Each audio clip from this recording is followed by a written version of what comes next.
I'm seeing several of the reactions of some Arsenal fans, which have been very hyperbolic. Like, you're overreacting. You knew that we had a very slim chance, right, of a draw, let alone a victory. So all this overreactions I'm seeing on EFT and some other platform is hyperbolic. Stop it. You're faking it. It's not real.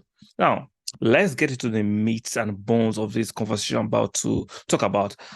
Please do me a favor by subscribing to the channel if you're new, you like the content. Do not forget to take a like on the video. Very, very important for the growth of the channel and the algorithm. And do not forget to make sure notification bells are turned on. I saw a party that is running on fumes against Man City. Legs are gone, the energy is no more there. We need to replace him imminently. Now, I'm not saying kick him out of the team. No, he needs to start on the bench or play lesser games. We need to replace him as quick as possible. I'm very happy the season is winding down. So we have like 6 more games. So he won't cost us that much. But the party I saw against Man City was not a party I saw 2 years ago against Man City. Now, 2 years ago, he made Rodri look like the apprentice. You've watched that game, even though we had a red card and we lost at home because of our errors, our inexperience. But the party I saw 2 days ago against Man City is done. The battery is dying. Partey is running on fumes. I'm just excited that regardless, I know I'm love you disappointed. I'm disappointed that we might not win the league. There's a small chance. I'll say 5% chance if Man City decide to implode. This is football, anything can happen. But if you apply logic and let's be rational, Man City, with the momentum they have, they should win in the league, right? But let's focus on Arsenal because I'm discussing Arsenal right now.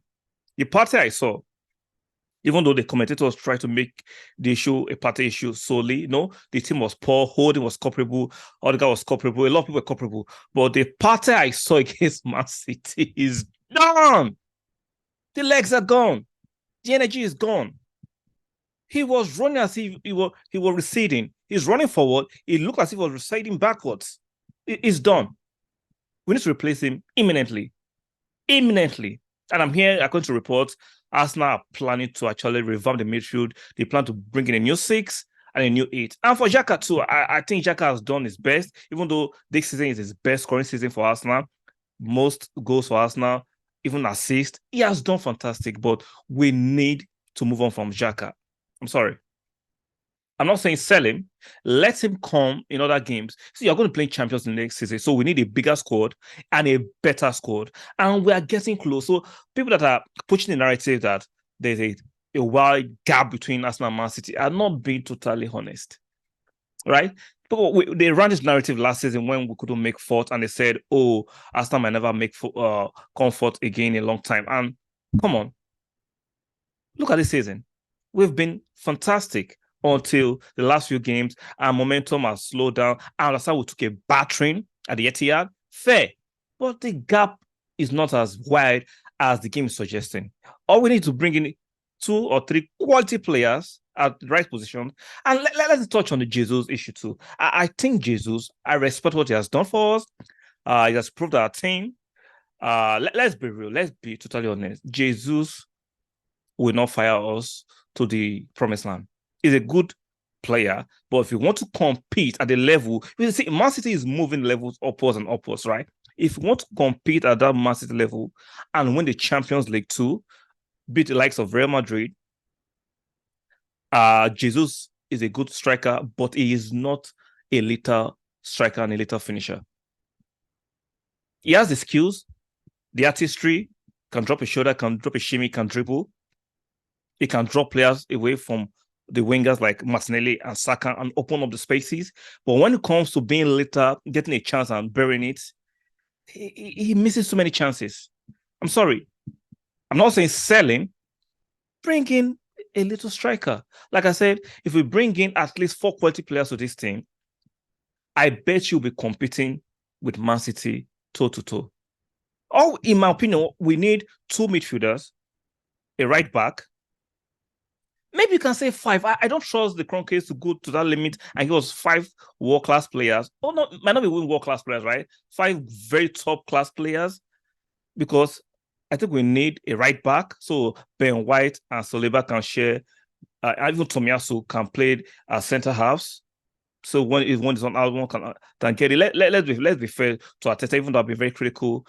Injuries has been not be favorable to us in terms of our defensive stabilities. So if Tomiyasu has been injured, Saliba has been injured. Those are very good two players out of the team that's making Rob Holding the bomb to play. So let's be fair. So if we bring in a right back, two central, 1-6 and 1-8, and we keep Partey and Xhaka, that's a rich squad.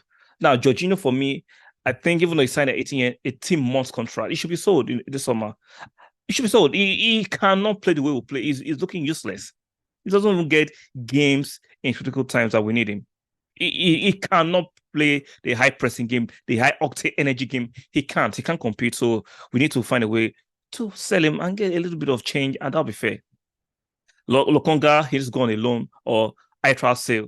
We need to actually refresh the team with quality, especially when we're playing on weekends and on the midweek in the Champions League.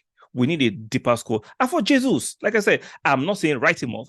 I think he's a good player, but we need a little striker. We need somebody that is deadly in front of goal. One chance, one goal. At most, he's scoring one goal out of two chances.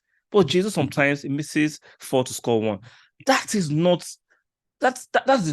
good enough at the top level. At the average level, fantastic. I know some of us have been used to mediocre before. No, I started used to a lot of mediocre. So if we get something above mediocre, we're excited, which is fair. But we can demand and move on to the next level. And I think Jesus can still improve, but are you going to bet your mortgage on him?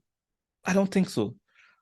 The Kroenkes, it's time for them to dip your hands in their pocket and support Arteta. There's nonsense that if we miss out on the league this season, we can't win the league next season. It's absolute bollocks. Remember they told us last season that we missed out on top 4. We might not get top 4 the next few years.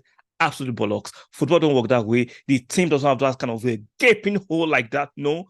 All we need to bring in the world-class plugins in the right position, the midfield, a striker, and a defender, and I think we're good to go. And if Quarantine insists on leaving, we can sell him for profit and bring in a left back. And I think the team will be fantastic. So I get it. I'm frustrated, right? We've gotten 3 points out of 12 in the last few games. It's terrible, horrific, but it's not the end of the road. Look at the context of the season. We've done well.